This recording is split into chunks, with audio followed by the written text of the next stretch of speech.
Hi అండి. Welcome to my channel. ఇప్పుడిప్పుడే మనకు ఒక బ్రేకింగ్ న్యూస్ అయితే రావడం జరిగిందండి. ఏపీ ఉద్యోగులకు దిమ్మ తిరిగే ఊహించని షాక్ అయితే తగిలింది. ఒక్కసారి ఆ వివరాలు అయితే వీడియోలో డీటెయిల్‌గా తెలుసుకుందాం. మీరైతే వీడియోని ఎక్కడక్కడ స్కిప్ చేయకుండా ఎండ్ వరకు అయితే చూసేయండి. వీడియో నచ్చినట్లయితే తప్పకుండా లైక్ చేయండి, షేర్ చేయండి.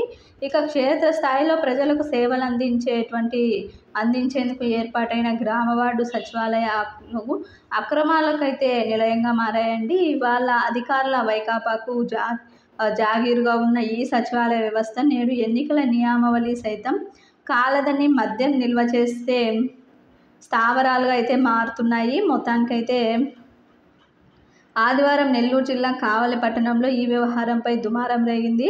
పురపాలక సంఘం పరిధిలోని బుడుంగుంట వార్డు సచివాలయంలో 43 మద్యం సీసాలను సప్లయింగ్ స్క్వాడ్ అధికారులు అయితే మొత్తం పట్టుకున్నారండి.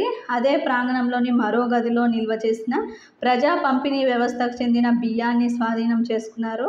కావలి గ్రామీణ సిఐ శ్రీనివాస్ కేసు నమోదు చేసి దర్యాప్తు అయితే చేస్తున్నారు. పురపాలక కమిషనర్ శ్రావణ్ కుమార్ సందర్శించి వివరాలైతే మొత్తం కూడా అన్నీ తెలుసుకోవడం జరిగిందండి. ఈ విధంగా జరుగుతోంది. అందరికీ ప్రజలకు సేవలు అందించే సచివాలయంలో ఈ విధంగా మద్యం నిల్వలు, బియ్యం నిల్వలు, ఈ విధంగా అక్రమ బియ్యాన్ని నిల్వ చేయడం, ఈ విధంగా చేయడంతో ఉద్యోగుల ఊహించని షాక్ అయితే తగిలిందండి. ఈ విధంగా ఇది ఇప్పటి వరకు ఉన్నటువంటి లేటెస్ట్ అప్డేట్. మీకు ఈ వీడియో నచ్చినట్లయితే తప్పకుండా లైక్ చేయండి, షేర్ చేయండి. Thank you.